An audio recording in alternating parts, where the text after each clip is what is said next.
Hello student, good morning, good afternoon, good evening. जब भी आप अपना वीडियो देख रहे हैं, चलिए बेसिकली आज हम इस वीडियो लेक्चर में डिस्कस करने वाले हैं class 10th maths real number word problem chapter first. Clear है? तो चलिए बातें बंद करें, डायरेक्ट आ जाते हैं टॉपिक पर, स्टार्ट करते हैं। देखिए, जब जब मैं आपको बोलूं कि वीडियो क्रॉस करके क्वेश्चन को ट्राई करो, तब तब आपको वीडियो क्रॉस करके क्वेश्चन को ट्राई करना। क्लियर है? फिर जब आपसे क्वेश्चन नहीं बने तो सॉल्यूशन आप देखिए। ऐसा अप्रोचिंग करने से जो आपका माइंड का कॉन्फिडेंस पावर वो धीरे धीरे इंक्रीज होगी। क्लियर है? तो चले आ जाए। चलो, क्वेश्चन फर्स्ट क्या बोल रहा है? फाइंड द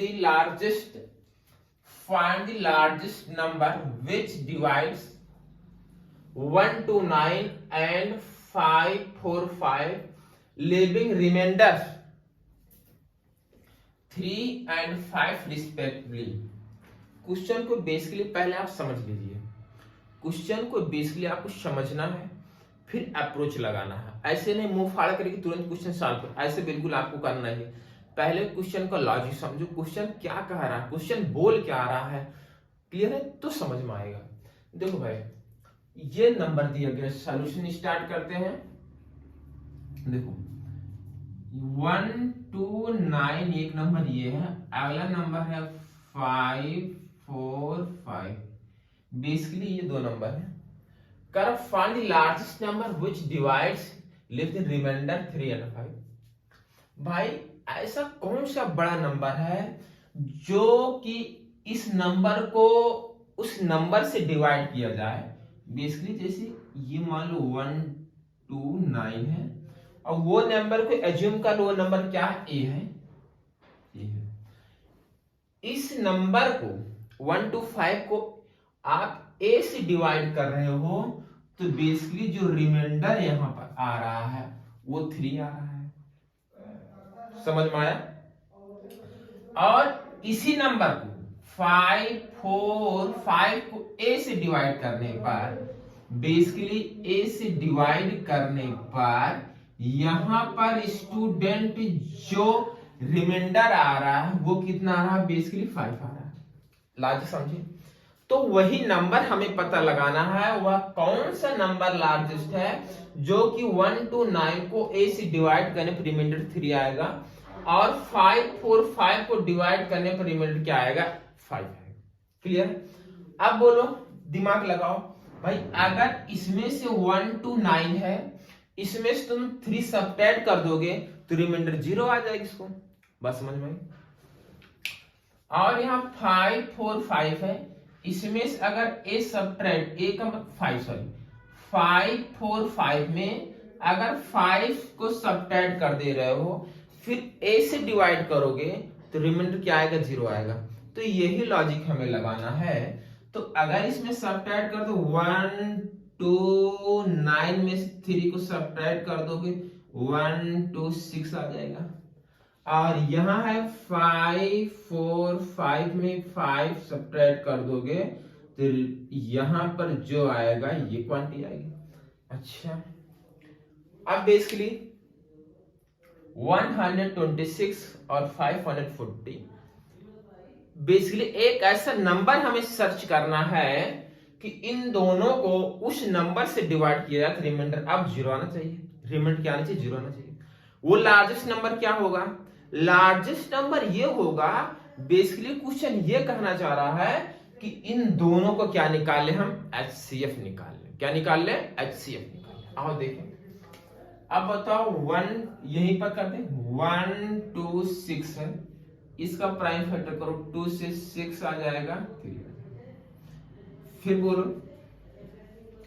बोलो अब भाई ये 3 से कर दे भाई, 2 से डिवाइड करो, 2 6 12, 2 3 6 हो जाएगा। चलो अब इसे कर देते हैं 3 से करोगे ये आ जाएगा 21, फिर आप 3 से करोगे यहाँ आ जाएगा 7, फिर से करोगे कितना आ जाएगा? 7 आ जाएगा। क्या मैं लिख सकता हूँ 1 to 6 is equal to 2 multiply 3 multiply 3 multiply 7 आ गया। अब ऐसे इसका आपको प्राइम फैक्टर कर लेना है, यहीं पर कर ले, और यहां कर ले। 5 4 0 का प्राइम फैक्टर करना है। क्लियर है? 8 2 7 0 आ जाएगा। फिर 2 करेंगे तो कितना आ जाएगा भैया 135 आ जाएगा। बात समझ में आने की नहीं आ रही? 3 करोगे, बोलो सही है। फिर 3 करोगे, फिर 3 करोगे 5 आ जाएगा, और यहाँ कितना आ जाएगा 5। चेक कर लो, चेक कर लो। क्या 540 का जो प्राइम फैक्टर आया 2 multiply 2 multiply 3 multiply 3 multiply 3 multiply 5, बोलो सही है। 2 मल्टीप्लाई 3 3 3 5 2 3 3 5। अब क्या करना है, एचसीएफ निकालना, मतलब कॉमन फैक्टर हमें खोजना है। आओ देखो, यहाँ 2 है, यहाँ पर 2 है। HCF of 1 2 6 and 540 is equal to 2। अच्छा 3 यहाँ है, 3 यहाँ है, 3 यहाँ है, 3 यहाँ। बोलो सही है, बोलो सही है भाई। 3 यहाँ पर है, और यहाँ देखो ये 3 3 कॉमन है कि नहीं? कॉमन है। एक पार्ट ये कॉमन, एक पार्ट ये कॉमन, एक पार्ट ये कॉमन। अच्छा कितना आ गया? 18 आ गया। क्लियर है? अब 18 एक ऐसा नंबर है, 18 एक ऐसा नंबर है, अगर 1 to 6 को 18 से डिवाइड करोगे यहाँ कंप्लीटली डिविजिबल हो जाएगा, और 540 को अगर 18 से डिवाइड करोगे कंप्लीटली डिविजिबल हो जाएगा। बट अगर अब तुम 1 to 9 को 18 से डिवाइड करोगे रिमाइंडर 3 आ जाएगा, और 545 को 18 से डिवाइड करो रिमाइंडर 5 आ जाएगा। दिस इज फाइनल आंसर क्या हो गया? 18।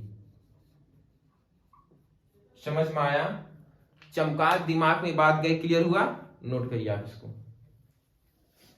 चलिए फ्रेंड, हम आ गए नेक्स्ट क्वेश्चन पर। बेसिकली नेक्स्ट क्वेश्चन क्या बोला? Find the largest number, find the largest number which divides 245 and 1037 living remainder 5 in each case.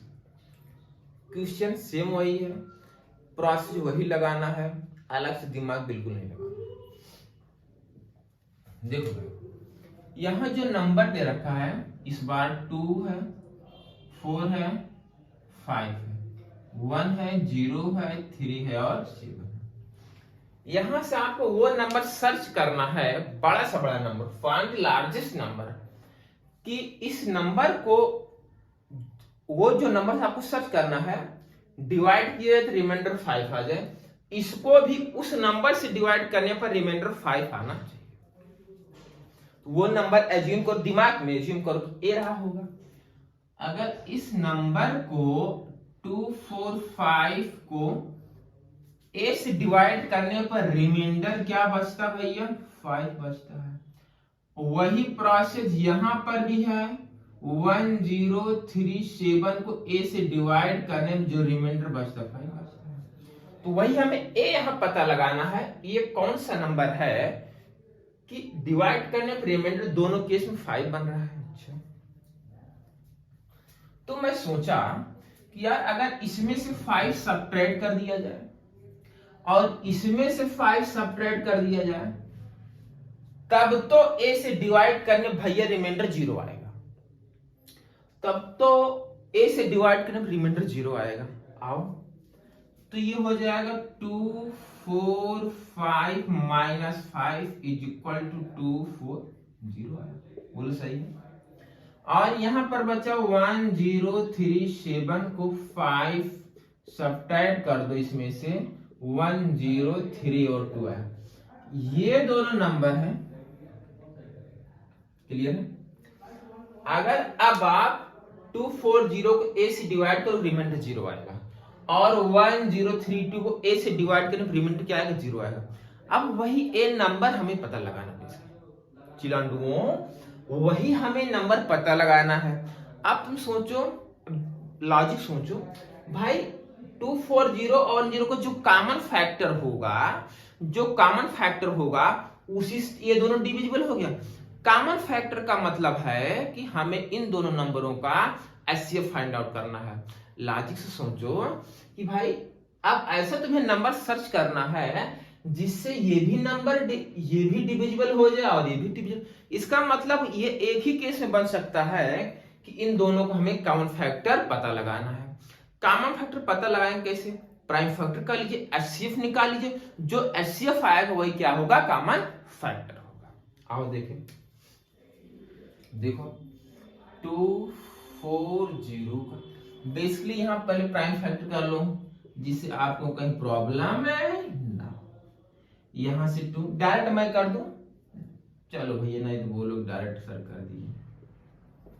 2 से ये हो जाएगा 60, फिर 2 से ये हो जाएगा 30, फिर 2 से ये हो जाएगा 15, फिर 2 से 3 से ये हो जाएगा 5, फिर ये हो जाएगा 5 से। क्लियर? अब ये हो गया 2 मल्टीप्लाई 2 मल्टीप्लाई 2 मल्टीप्लाई 2। क्लियर है? Multiply 3 multiply 5। क्लियर? 1 2 3 4 1 2 3 4 और 3। क्लियर? अब ये बचा भैया 1032, इसको भी करो आप। चलो 2 से 2 5 10, ये आ जाएगा 16।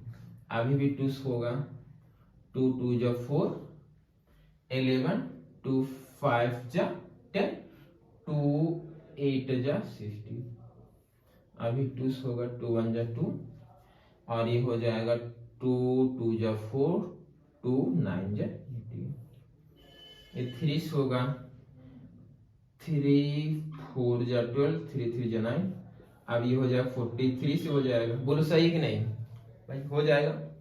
अच्छा, अब 1032 इज इक्वल टू लिखो 2 मल्टीप्लाई 2 मल्टीप्लाई 2 मल्टीप्लाई 3 मल्टीप्लाई 43। यहां तक चमका?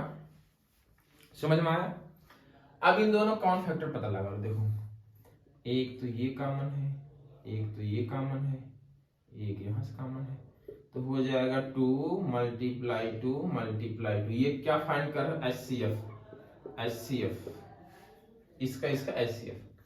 और मल्टीप्लाई एक देखो 3 कॉमन है यहां से, मल्टीप्लाई 3, तो 2 2 2 2 जो 4 2 जो 8 8 मल्टीप्लाई 3 इज इक्वल 24। तो यहां से जो एचसीएफ आ गया, एचसीएफ आ 240 1032 का 24। यही 24 एक ऐसा नंबर स्टूडेंट, अगर 245 को 24 से डिवाइड करोगे तो रिमाइंडर 5 आएगा, और इस नंबर को इससे डिवाइड करोगे तो भी रिमाइंडर 5 आएगा। क्लियर है?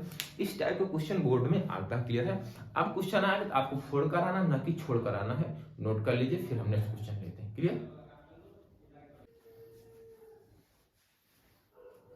बेसिकली हम आगे क्वेश्चन नंबर 3 पर। क्वेश्चन नंबर 3 में find the largest number that will divide 398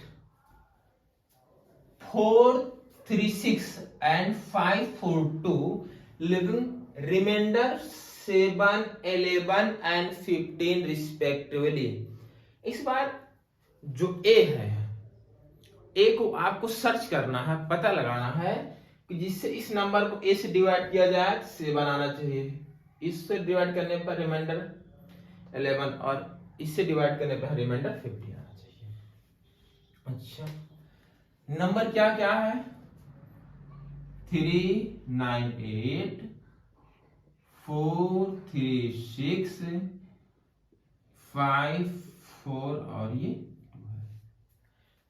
अगर आप इसको ए से डिवाइड कर रहे हो भैया, इस कंडीशन में रिमाइंडर कितना आता है? 7 आता है। और 436 को अगर ए से डिवाइड कर रहे हो, इस केस में रिमाइंडर 11 आता है। और यहाँ 542 को ए से बेसिकली डिवाइड करने पर रिमाइंडर इस केस में कितना आता है? 15 आता है। फिर ए को सर्च करना है आपको। तो अगर इसमें से 7 को सब्ट्रैक्ट कर दिया जाए तो फिर ए से डिवाइड करोगे तो रिमाइंडर क्या आएगा, 0 आएगा। रिमाइंडर क्या आएगा, 0 आएगा। तो 398 minus 7 is equal to 391। Basically इसमें से 11 सब्ट्रैक्ट करने दिया जाए तो फिर ए से डिवाइड करोगे रिमाइंडर 0 आएगा। आओ बेसिकली इस टाइप का क्वेश्चन अब आपको चमक गया होगा। करना क्या है, 5 2 4 वापिस इसमें से 15 सब्ट्रैक्ट कर दिया जाए फिर ए से डिवाइड करो रिमाइंडर 0 आएगा। 5 4 2 माइनस 15 सब्ट्रैक्ट करना है। क्लियर है। 12 में से 5 सब्ट्रैक्ट कर दोगे 7 3 1 ये 2 यहां। क्लियर।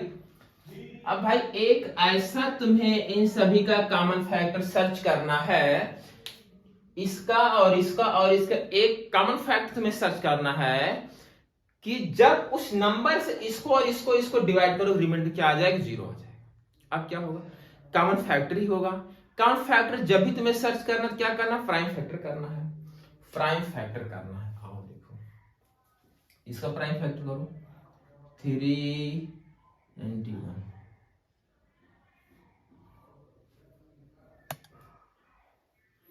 चलो इसको देखो, इसका ट्रिक है, मेथड क्या है वो मैं एक इसका अलग से वीडियो बना दूंगा तुम्हें, ठीक है। इसको डिवाइड करो, इसको 17 से डिवाइड करो तो 2 टाइम्स जाएगा, ठीक। यहाँ 34 यहाँ हो गया 17 3 51, अभी 23 से होगा।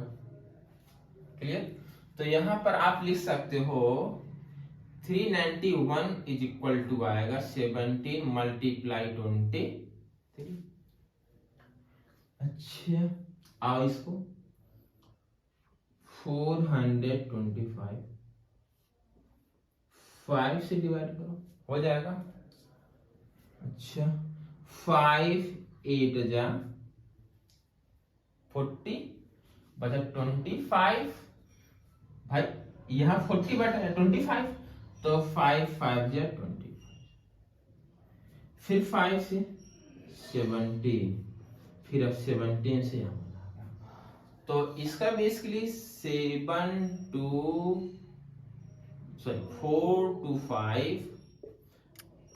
to 5 का जो प्राइम फैक्टर आएगा 5 मल्टीप्लाई 5 मल्टीप्लाई 17। आओ इसका करें,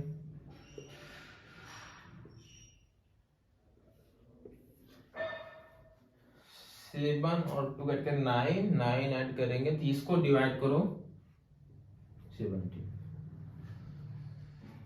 3 टाइम जाएगा 17 3 51, 1 है 17 1 17, और फिर 31 से कट जाएगा, ठीक।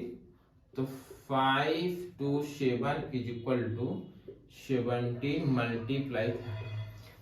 कोई कॉमन फैक्टर है देखो यहाँ 17 इसमें भी इसमें भी, तो एचसीएफ आ गया, एचसीएफ ऑफ 391 425 527 इज इक्वल कितना आएगा 17। ये तुम्हारा आंसर है भाई। इस नंबर को 17 से डिवाइड करके देख लो तो रिमाइंडर कितना आएगा, 7 आएगा। इस नंबर को 17 से डिवाइड करके देख लो रिमाइंडर 11 आएगा। इस नंबर को 17 से डिवाइड करके चेक कर लो तो रिमाइंडर क्या आ जाएगा, 15 आएगा। चमका, कहीं कोई डाउट तो नहीं है, नोट करो इसको। चलिए स्टूडेंट इसलिए हम आगे नेक्स्ट क्वेश्चन पर। नेक्स्ट क्वेश्चन ये एनसीईआरटी का क्वेश्चन है बेसिकली। क्लियर है। देखिए क्वेश्चन क्या बोल रहा है, an army contingent of 612 members is to march beyond an army band of 48 members in a parade.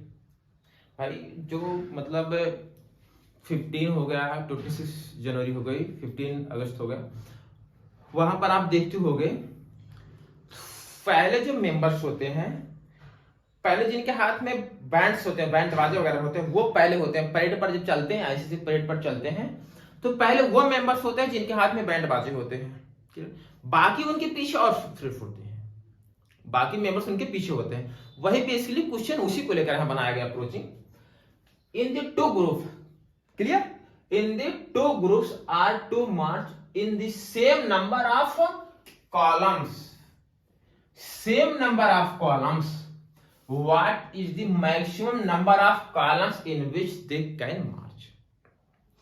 देखो पहले तुम लॉजिक से, यहां पर दो ग्रुप है, फर्स्ट ग्रुप है ये है, इसको मैं बोल देता हूं फर्स्ट ग्रुप। फर्स्ट ग्रुप वो है जिसमें चल रहे बैंड बाजा वाले, अच्छा ये ये ये ये ये क्लियर।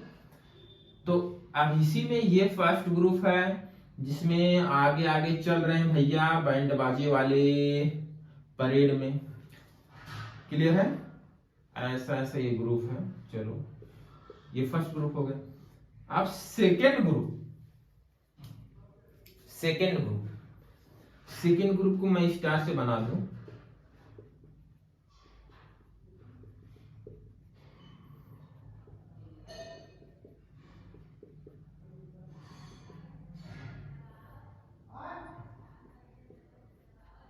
क्लियर है। ऐसे ही है आपका है ये सेकेंड ग्रुप, ये आपका सेकेंड ग्रुप, सेकेंड, क्लियर है, बात समझिएगा। यहां पर यहां जो आगे आगे चल रहे हैं, ये जो आगे आगे चल रहे हैं ये सब क्या है, बैंड बाजे, ये सब बैंड वाले हैं, क्लियर है, बैंड्स मेंबर है। ये तुम्हारा ये पार्टी में ये पार्टी बैंड्स वाले जो हाथ में लिए धम धम धम धम बोलते हैं, और बाकी ये पीछे अदर मेंबर्स हैं, क्लियर है। यहां कह रहा what is the maximum number of cords, और जो बैंड्स वाले हैं ये कितने हैं, 48 है। बाकी इसके पीछे कितने मेंबर्स हैं, ये, क्लियर है। अब दिमाग लगाओ, कह रहा what is the maximum number of column, यहां आपको maximum number of column create करना है, maximum number of column create करना है, और the two groups are to march in the same number of columns, दो ग्रुप में इसको डिवाइड करना है। अब तुम समझो, ऐसा ग्रुप तो बनाओगे नहीं तुम, ऐसा ग्रुप बनाओ जैसे ये है कि भाई ये 48 है, यहाँ वो पहला, यहाँ फर्स्ट, यहाँ पहला, यहाँ दूसरा, यहाँ तीसरा, ऐसे 48, तो अब तो एक ही रो बन जाएगी। ऐसे थोड़ी ना करना है यार, यहां से यहां तक 48 वहां चली गई पूरा, यहां से लेकर वहां तक 48, एक यहां से थोड़ी क्रिएट करना है। बात समझिए, लॉजिक है। तो करोगे क्या, दिमाग लगाओ, करोगे क्या। अब यहां 48 है, तुम समझो, दिमाग लगाओ, यहां 48, यहां 612 है भाई, अगला जो रो होगा यहां, अगला जो रो होगा यहां होगा। अब तुम्हें ऐसा कॉलम यहां, what is the maximum number of column, भाई ये तुम्हारा देखो फर्स्ट कॉलम ये होगा, सेकंड कॉलम ये होगा, एंड देन थर्ड कॉलम ये होगा, और ये वाला होगा फोर्थ कॉलम ये होगा, और ये होगा फिफ्थ कॉलम ये होगा, ये होगा सिक्स्थ कॉलम ये होगा। ऐसे कितने कॉलम क्रिएट किए जा सकते हैं दो ग्रुप में, मैक्सिमम, जिससे इक्वली हो जाए। अच्छा लॉजिक लगाओ। अब तुम समझो यार, अगर हम इसका और इन दोनों का एचसीएफ निकाल लें। अच्छा एक बात और तुम सोचो, कैसे दिमाग में आया एचसीएफ होगा, इसको मैं बताता हूं कैसे दिमाग में आया एचसीएफ। भाई जो नंबर ऑफ कॉलम्स होंगे वो इस नंबर से छोटे होंगे, बात समझना भाई। यहां पहला, दूसरा, तीसरा, चौथा, पांचवा, ऐसे 48 थोड़ी ना हो जाएगा, ऐसे थोड़ी ना। देखो बैंड बाज चलते, एक लाइन यहां रहती, एक रो यहां रहेगी, पीछे रो यहां रहती, अगली रो यहां रहती है, तो ऐसा थोड़ी ना होगा।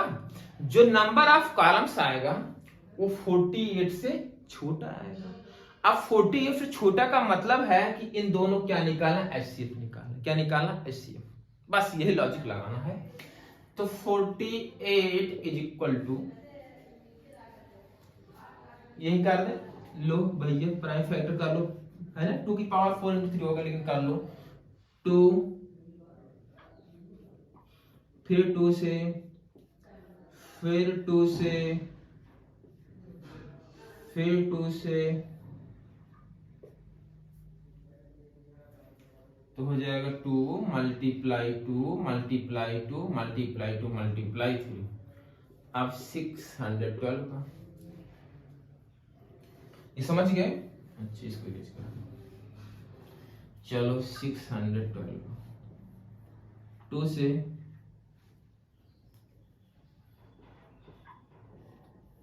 फिर 2 से, 3 से, 3 से, फिर 17, बोलो सही है? हो जाएगा 2 मल्टीप्लाई 2 मल्टीप्लाई 3 मल्टीप्लाई 3 मल्टीप्लाई, कितना हो जाएगा 17। कॉमन 2, ये देखो भैया 2, और क्या हो जाएगा, बेस के लिए हो गया 3। तो HCF आ गया 48 612 का 2 मल्टीप्लाई 2 मल्टीप्लाई 3 इक्वल टू 12। बात समझ में आई?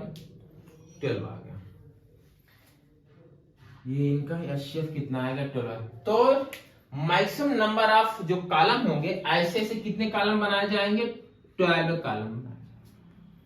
अच्छा, 12 कॉलम बनाए जाएंगे। बात समझ में आई?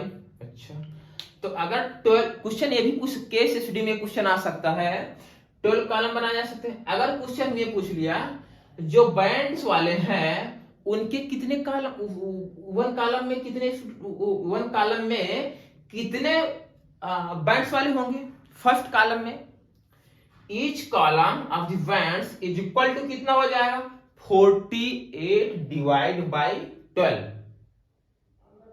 Divide by 12। समझे कि नहीं समझे? तो इससे डिवाइड कर दोगे भाई, ऐसे ऐसे कितने कॉलम होंगे, 12 कॉलम होंगे। तो एक कॉलम में कितने होंगे, 4 होंगे भाई। 48 को तुम अगर 12 से डिवाइड कर दोगे तो फर्स्ट वाले कॉलम में 4, सेकेंड वाले कॉलम में कितना हो जाएंगे 4, ऐसे। समझे कि नहीं समझे? तो ऐसे से जब 12 कॉलम बनेंगे, फर्स्ट वाले में 4, सेकेंड वाले में 4 और थर्ड वाले में 4, ऐसे होगा। बात समझ में नहीं है? क्लियर हुआ? लॉजिक क्लियर हुआ? तो यहां 12 maximum number of columns. Clear है? चमका? नोट कर लीजिए आप इसको। चलिए स्टूडेंट, हम आ गए क्वेश्चन नंबर 5 पर। Question number 5, in a school there are 2 section. Clear? A and B है। For class 10 there are 30 student in section A and 28 in section B. Find the minimum number of books required for their class library so that they can be distributed equally among students of section A and section B. Basically logic लगाओ। अगर आप यहाँ logic लगाओगे तो चमक जाए question कह क्या आ रहा है।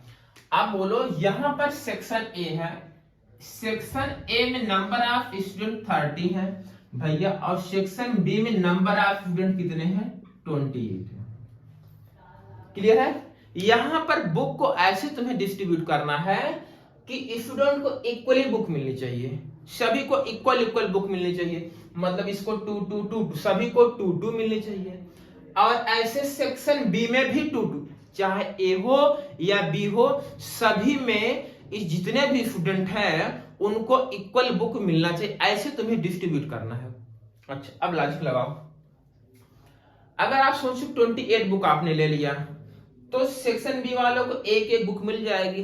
अब लेकिन वही 28 ही बुक सेक्शन ए को दोगे तो सभी स्टूडेंट को मिल जाएगी, लेकिन 2 स्टूडेंट को बुक नहीं मिले क्योंकि 28 बुक ही है भैया। यहाँ 30 स्टूडेंट है, 2 स्टूडेंट चिल्लाएंगे मुझे बुक नहीं मिली, ऐसा उनको चिल्लाना नहीं है, उनको चिल्लाने नहीं देना है आपको। अच्छा अब सोचो अगर आपने 30 बुक ले लिया तो सभी स्टूडेंट को ए सेक्शन ए वालों को एक एक बुक तो मिल जाएगी, लेकिन सेक्शन बी वाले को 2 स्टूडेंट ऐसे होंगे जिनको 2-2 बुक मिलेगी। लॉजिक समझ भाई, 30 बुक है तो 20 स्टूडेंट मिले और 2 बुक बचेगी, मैंने 2 स्टूडेंट लो भाई, एक तुम ले लो एक तुम ले लो, ऐसा नहीं करना, इक्वली डिस्ट्रीब्यूट करना। यहां दिया गया सेक्शन ए हो या सेक्शन बी हो। अब तुम सोचो इसका मतलब जो नंबर ऑफ बुक होगा, नंबर ऑफ बुक होगा, जो नंबर ऑफ बुक होगा क्या वो 28 से कम होगा? नहीं। क्या 28 होगा? नहीं। 28 से कम भी नहीं होगा, 28 भी नहीं होगा। क्या 30 होगा? 30 पर भी नहीं हो रहा है। इसका मतलब है जो नंबर ऑफ बुक आनी चाहिए वो 28 और 30 से ज्यादा आनी चाहिए। अगर ज्यादा आना इसका मतलब क्या निकालना? एलसीएम निकालना है। यही अप्रोच आपको लगाना है। क्लियर है? हाँ, तो इसका एलसीएम तुम्हें निकालना है। तो 30 का प्राइम फैक्टर कर लो, कर लिया जाए 3, अरे पहले 2 कर लो, नहीं आता तुम्हें बता दूं, लो ऐसे कर लिया करो भाई, ये कहीं दिक्कत हो। 2 यहाँ 15, यहाँ 3, यहाँ 5, यहाँ 5, यहाँ 1, ऐसे कर लो। हाँ नहीं बोलोगे सर डायरेक्ट कर देते हैं, आ जाओ उसको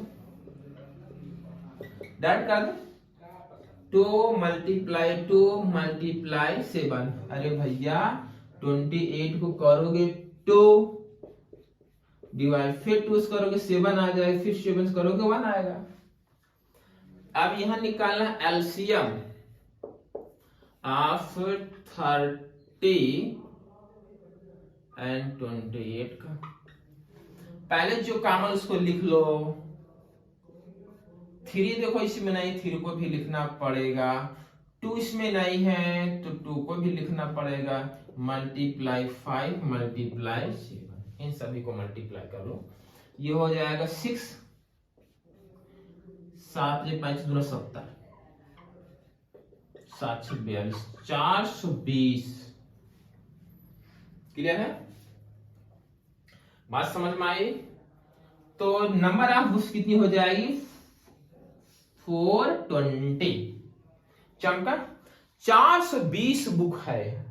अब अगर आप सेक्शन ए या सेक्शन बी में डिवाइड करोगे तो इक्वली स्टूडेंट को डिवाइड हो जाए, कहीं कोई स्टूडेंट प्रॉब्लम नहीं आए, कोई स्टूडेंट रोएगा नहीं मुझे 2 बुक मिली मुझे 1 बुक मिली, सभी को इक्वली बुक मिलेगी।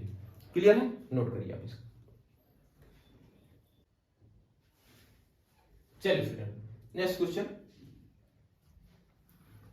The traffic light at 3 different roads crossing change after every 48 second, 72 second, 108 second respectively if they all change simultaneously at 8 am. अच्छा, they at what time will they again change simultaneously? Question ये है, देखो भाई 3 road है मान लो, यहां दिया गया है ना traffic light at 3 different road. ये है, यहां पर एक लाइट है ऐसे, यहां पर एक लाइट है,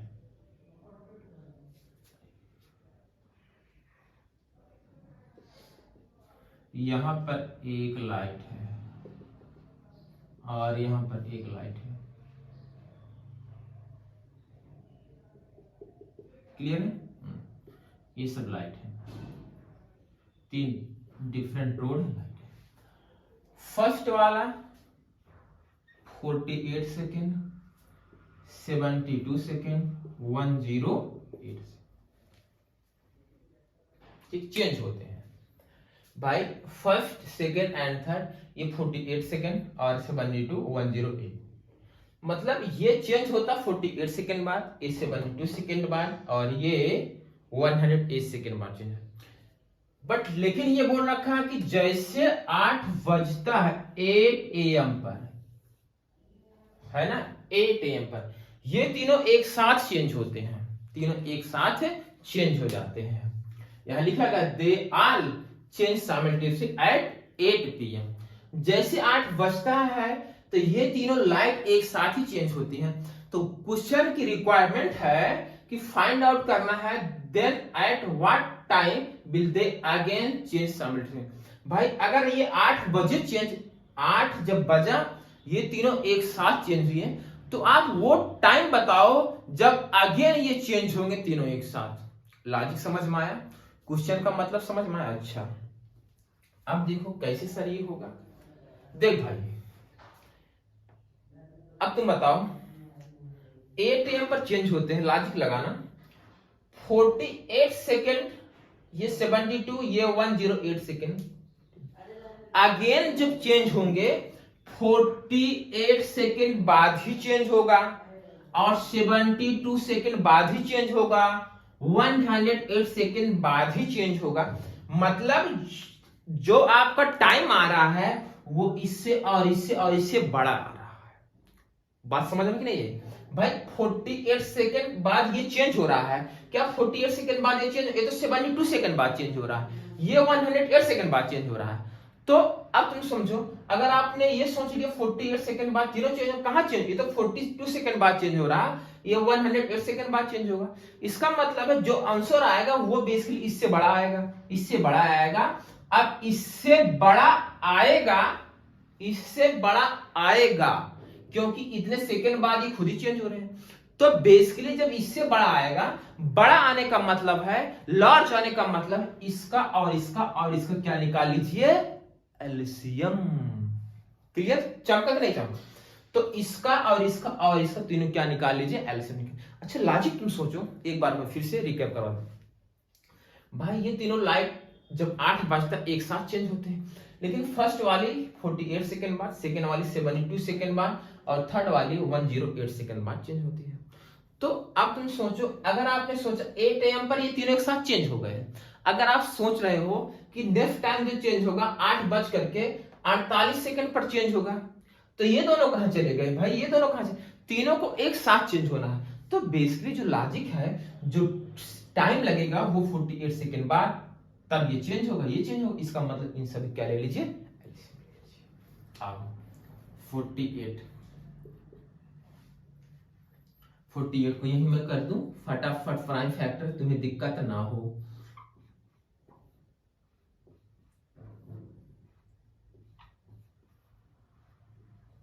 ठीक, तो यहां लिखोगे 2 मल्टीप्लाई 2 मल्टीप्लाई 2 मल्टीप्लाई 2 मल्टीप्लाई 3।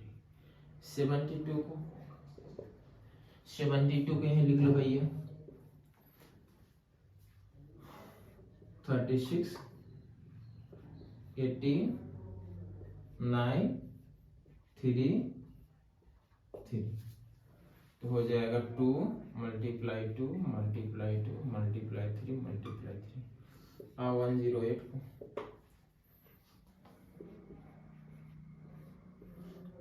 2,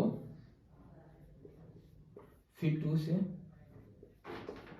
फिर 3 से, फिर 3 से आ जाएगा 2 मल्टीप्लाई 2 मल्टीप्लाई 3 मल्टीप्लाई 3 मल्टीप्लाई। ठीक, चलो यहां से देखो 2 2 इसमें, 2 2 इसमें, 2 2 इसमें है, तो इनका जो एलसीएम आएगा, डायरेक्ट मैं लिख रहा हूं एलसीएम, तो 2 मल्टीप्लाई 2। ठीक, उसके बाद देखो 2 2 इसमें, इसमें एक ही 2 है और इसमें एक भी नहीं, तो ये दोनों 2 लिख लो भैया। 3 इसमें, इसमें 2 3 इसमें 3 3, ये तीनों को लिख लो। बाकी एलसीएम तुम्हें निकालना आ ही होगा, नहीं आ रहा तो फर्स्ट वीडियो जाकर देख लीजिए। ठीक, अच्छा ये हो जाएगा 16। ठीक, ये होगा 16 मल्टीप्लाई 3 त्रिकोण 27 27। अब मल्टीप्लाई कर लो। मल्टीप्लाई करना आता कि नहीं आता? कि मल्टीप्लाई करना सिखा भी दें हम, हैं? चलो यहीं पर मल्टीप्लाई कर लो, नहीं कहो भाई मल्टीप्लाई नहीं आता है। मल्टीप्लाई कर लो, इसका मल्टीप्लाई इसमें करो, कितना? एकदम बेसिक बता, 42 है, 42 का 2 कैरी आएगा 4, 6 2 12, 12 में 4 ऐड करोगे कितना हो जाएगा 16, और इसका मल्टीप्लाई करोगे यहाँ 7, यहाँ कितना हो जाएगा 2। बोलो सही है कि नहीं भैया? अब बताओ, ये हो गया 2, ये हो गया 7 13 432 इज इक्वल टू 432। इतने सेकंड।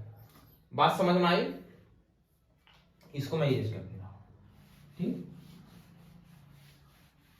तो जो बेसिकली नेक्स्ट टाइम है वो 8:432 सेकंड। इसको मिनट में काउंट कर लो भैया, 432 सेकंड को मिनट में बना लो, 60 से डिवाइड कर दो, ठीक है ना।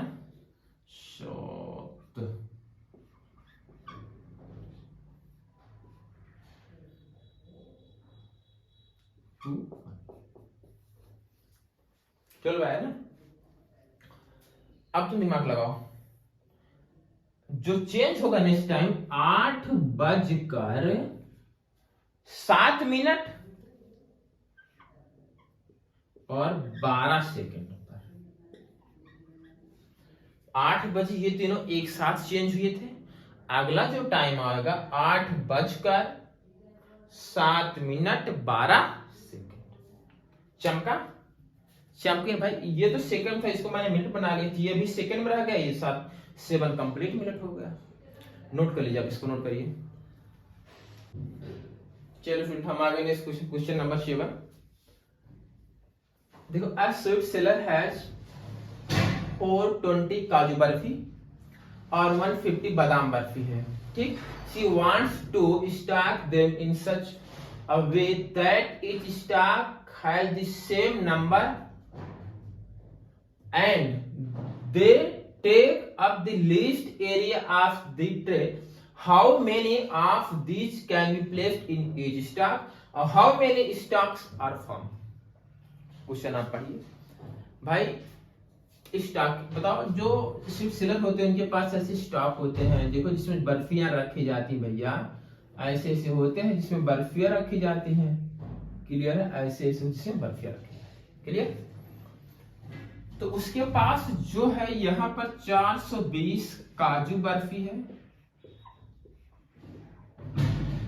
क्लियर है? और यहाँ 150 जो है वो है बादाम बर्फी है। बादाम बर्फी है। क्लियर है? 420 काजू, 150 बादाम बर्फी है। तो इन्हीं काजू और बादाम बर्फी को इस स्टॉक में ऐसे तुम्हें प्लेस करना है कि जिससे ये मिनिमम एरिया कवर करे। मिनिमम एरिया कवर करे। तो एक स्टॉक में कितनी बर्फी रखी जाए और ऐसे कितने स्टॉक्स होंगे वो भी बताना है। How many find number of stock. Clear है? तो बेसिकली क्या करोगे, अब ये तो है नहीं एक स्टॉक में 420 ऐसे रख दोगे भाई। एक स्टॉक में बताओ, इतना बड़ा स्टॉक है, उसमें 420 बर्फी कैसे आएगी? ऐसा होगा नहीं। बस समझो। तो मिनिमम एरिया कवर करने के लिए इस स्टॉक में कम से कम बर्फी रखी जाए जिससे एरिया कवर कर ले। तो बताओ, जो भी कुछ इसके अंदर रखोगे बर्फी वो 150 से कम होगी। भाई एक स्टॉक में 150 नहीं रखना है, कैसे रख दोगे? और 420 भाई, इसमें 150 में 420 इक्वल हमें रखना है। यहां देखिए, सेम नंबर ऑफ, इसमें और इसमें सभी इक्वल बर्फी रखनी है। इसमें 150, इसमें 150 रख दोगे भाई। मान लो इसमें आपने 150, इसमें 125 में, तो सभी में 150 थोड़ी ना हो जाएंगी, दोनों मिलाकर कंप्लीट थोड़ी ना होगा भाई। अगर आप सोच लो सर इसमें 150 रख दें, इसमें 150, इसमें 150, तो भाई 150 रख कर देख लो, सब में इक्वल रखना है। ये नहीं है कि इसमें ऐसे रख दो, जो बचेगा से रख दो इसमें, ऐसे नहीं करेंगे क्या। अब बताओ, इसमें जो कुछ भी आएगा, इसमें जो कुछ बर्फी आएंगी वो 150 से कम और 420 से कम होंगी। कम का मतलब है अगर उससे कम हो रहा है, इसका मतलब है हमें एचसीएफ निकालना होगा। एचसीएफ निकालना होगा और इसका एचसीएफ निकालते हैं। चलो, 420 का प्राइम फैक्टर, ठीक है, 2 से। बोलो सही है। फिर 2 से डिवाइड होगा, बोलो सही है। अब टू से अब तक 3 से होगा क्या, 3 3 जा 9, 3 5 जा 15। अब 5 से होगा 7, अब 7 से होगा 1 हो गया। अब बताओ 420 को आपने लिखा 2 मल्टीप्लाई 2 मल्टीप्लाई 3 मल्टीप्लाई 5 मल्टीप्लाई 7, ठीक। अब 150 को भी प्राइम फैक्टर कर लेते हैं। 2 75 आएगा, 3 करोगे 25 आएगा, फिर यहाँ 5, फिर यहाँ 5। क्लियर है? हाँ, तो 150 को 2 मल्टीप्लाई 3 मल्टीप्लाई 5 मल्टीप्लाई 5, इसका HCF निकाल लो भाई। बेसिकली एक 2 यहाँ है, एक 2 लिख लो, और एक 3 यहाँ है, 3 लिख लो, मल्टीप्लाई 5 ही कॉमन लिख लो। कितना आ गया? 30 आ गया। तो इसमें 30 बर्फी, इसमें 30 लो भैया, 30 ऐसे आएगा। मतलब एक स्टैक में कितनी बर्फी रखी जाएंगी? 30। तब सभी को इक्वली केस हो जाएगा। क्लियर है? इक्वल इक्वल डिवाइड हो जाएगा। अब यहाँ how many stock can, how many stock are form, भाई कितने स्टॉक होंगे? अब बताओ काजू बर्फी कितनी है? 420 है। तो 420 को अगर तुम 30 से डिवाइड कर दो तो हमें पता ये चल जाएगा, 420 को 30 से डिवाइड अगर कर दोगे तो हमें पता चल जाएगा जिसमें काजू बर्फी रखी गई है ऐसे कितने स्टॉक होंगे। क्लियर है? ये बताओ 0 से 0 कैंसिल। समझे कि नहीं समझे? बस भैया टोटल इसमें 30 बर्फी रखी गई है और जो 420 काजू बर्फी है, तो अगर एक स्टॉक में 30 बर्फी आ रही है, ऐसे हम काउंट कर लेंगे कितने स्टॉक है जिसमें काजू बर्फी रखी गई, और नंबर ऑफ काजू बर्फी कितनी? 420 है। बात समझ के नहीं समझ रहे हो? अच्छा, अब इसको क्या करना है? तो 420 को 420 जो काजू बर्फी है और ये कॉमन आया 30 जिसमें 30 बर्फी रखी गई, उससे अगर आप डिवाइड कर दोगे हमें ये पता चल जाएगा। तो यहां से नंबर ऑफ स्टॉक पर चल जाएगा कि ना काजू बर्फी। बात समझ में आई कि नहीं है? हाँ, तो 420 को 30 से डिवाइड कर दो। 30 से डिवाइड करोगे, अब बताओ डिवाइड करो, 3 1 जा 3 और 3 4 जा 12, कितना आ गया? 14 आ गया। तो 14 स्टॉक ऐसे जिसमें काजू बर्फी रखी जाएगी 30, सभी को इक्वली डिवाइड हो जाएगा। अच्छा, अब बचा कितना? Badam barfi 150 divide by 30 is equal to 5। 5 stocks ऐसे हैं, 5 स्टॉक ऐसे होंगे जिसमें रखे जाएंगे बादाम बर्फी। तो टोटल नंबर ऑफ स्टॉक्स क्या हो जाएगा? 14 + 5 इज इक्वल टू 19 हो जाएगा। चमका? क्या समझ में आया? ठीक है, बाकी यहाँ तक नेक्स्ट वीडियो हम लेकर आएंगे। Thank you.